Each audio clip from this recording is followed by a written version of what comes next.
Hello everyone, today I will show you how to remove highlight color from a text box in Google Spreadsheet. Open your Google Spreadsheet and select your text box. Now click this three dot option and select edit option and simply select double click on this text box again and simply drag your mouse, select your text, highlighted text.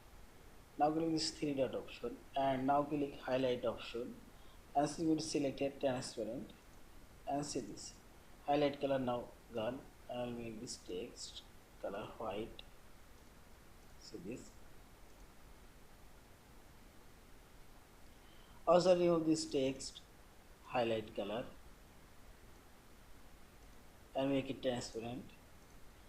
And if you want to remove all of this text highlight color, simply press Ctrl A from your keyboard, select whole text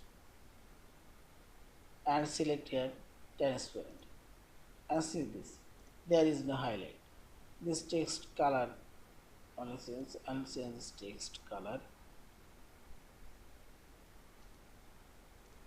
and see this. There is no highlight color. And finally select save and close. Yeah. Thank you for watching. Please subscribe, like, share and comment.